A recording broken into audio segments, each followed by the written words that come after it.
CT scan, yeah, that was being found. Of course, sa hapon ito, I will talk deeper kung ano itong phenomenon na ito.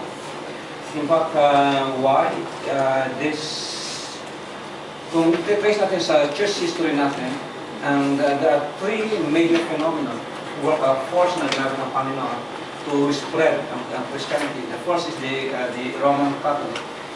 Okay, it was a big explosion na nangyari. So, then came the Protestantism. Okay, and then now, ito yung tatawag na Pentecostalism, wherein there is the massive na yung pag-captures doon sa power ng Holy Spirit through this experience. Name or big churches ngayon, they are all having this. Sa Philippines lang, makikita mo yan. Foursquare, itong tatawag na GIL, ano ba bang mga big Word for the World, all these things are under dito sa phenomenon na tinatawag natin na Pentecostalism. Okay? So, full gospel as such belong to this Assembly of God. They are the widely thriving church that exercise this kind of experience. So, paano natin ito i-justify sa Scripture? Then, that's our role this afternoon. Why is this? Hindi lang tayo namamahas doon sa miracle o kaya sa but we need to understand that there's something bigger role ng Spirit dito para nang sana naman ay ma-energize, magkaroon ng magandang exposure ang bawat mga anak ng Panginoon when it comes to this kind of activity. So, ang gagawin ito, we go to the baptism in the Holy Spirit, or we call it baptism. So, some topics to be considered.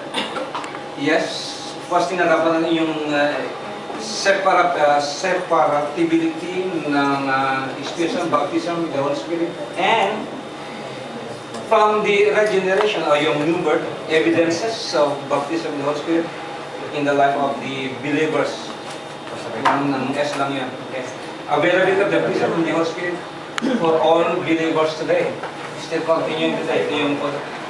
And of course, yung ano bang purpose nito? And then, paano ba natin ito ma-receive? And first na tanong, bakit ito naka-experience ng baptism with the Holy Spirit? Isang tanong. And this afternoon, isa sa objective natin is each one of us will be having this kind of experience. Kung hindi nyo pa na-experience, this is the time na ma-experience natin. Doon sa may experience natin, it's a time to be infilled again by the presence of the Holy Spirit sa atin. Okay? So, let's pray. Father, in the name of Jesus, we thank you for this wonderful afternoon. Lord, it's my prayer that as I teach your word, it's you, Holy Spirit, who will continue to teach us, guide us, and help us understand better your role in our life as we decide to worship, as we decide to serve you in this world. This is our prayer in Jesus' name. Amen. Amen. Okay, at the discussion, ito yung tatawag na yung baptism of the Holy Spirit and regeneration. Meron bang kaiba nito? Is this a joint experience? Is this a thing? So, ang nakalaging natin dito ay yung tatawag na is baptism of the Holy Spirit is a part of the conversion or bahagi ba ito sa moment na tinanggap ang Panginoon and experience mo itong baptism of the Spirit? And secondly, is it a distinct experience? Okay? Iwalay na experience apart dun sa new birth natin. Why I'm saying so? Because we all know na mga conservative na, I'm using the word conservative kasi may mga evangelical na ngayon na they are doing or practicing already the baptism with the Holy Spirit. So there's sa Protestantism, okay, evangelicals is very strong in their position that it is a part of a conversion experience. I will tell you later on as we go along. kung bakit ganito din ang kanila. Now, to understand better na ito ang baptism with the Spirit is separate from the regeneration or a new birth, we need to understand ano bang meron tong conversion experience. Let's pagpunta tayo sa Ezekiel chapter 36 verse 27 to 28, makita natin din yung prophecy wherein ang prophecy dito, itong problema, pagka nandito ang talagang meron, okay na ka okay ka na. Meron pa akong audience dito. Wala mo pwesto. Wala mo pwesto. Ha? Okay. Nabaho ko. Anyway. Okay lang. Malaki mga maganda tayo. Siguro, sige, nandun kayo mga kapatid. Kayo, at pati kayo, kailangan ko sigurado ko kung nakikinig kayo. Baka tinutulungan niyo ako sa likod. Nasaan na tayo? We need to understand na pagdating sa new birth experience, there's already a prophecy in the Old Testament wherein it says na this kind of experience, there will be a time when a person will have, sabi nga to, will be having a new spirit, a new heart, and ang promise niya doon, I will put my spirit within you. Actually, this is a prophecy that had happened during our born-again experience. And now, ano ang makikita natin dito? Dito sa conversion experience na ito, the Holy Spirit gives birth to Spirit sa buhay natin. At ito ang isa sa mga,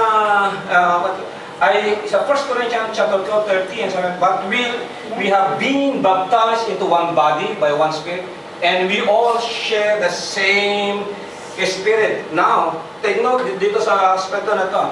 Yung word na baptized dito, ang meaning nito is to be infused. Okay? You were joined together. You meaning to say the life, or the spiritual life na meron na Panginoon is enjoyed or infused sa buhay mo. When this happened? During your conversion time, or the moment that you genuinely, you honestly, you truly believe Christ as your personal Lord and Savior. This is new spiritual life, baptism na nangyari ito, that will happen. Okay? And dito ngayon nakakaroon ng kailangan natin makita na every born-again Christian, meron na Holy Spirit sa kanya.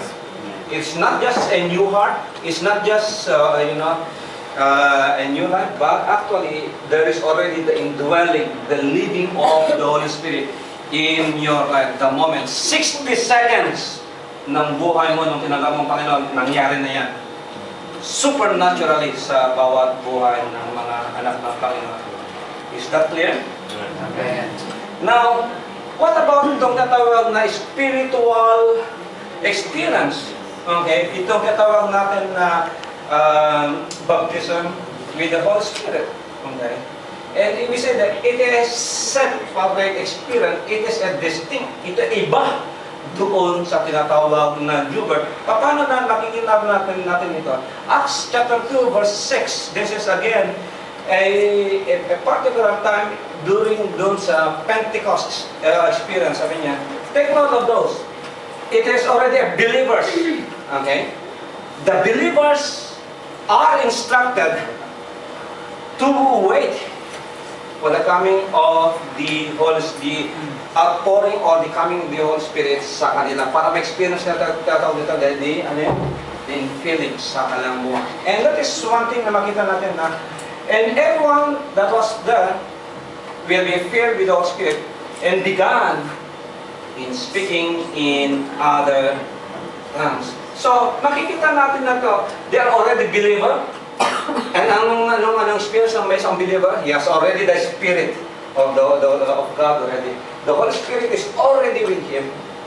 Now, here, they are being filled with the Holy Spirit. And there was this manifestation of speaking in tongues na tinatawag natin dito.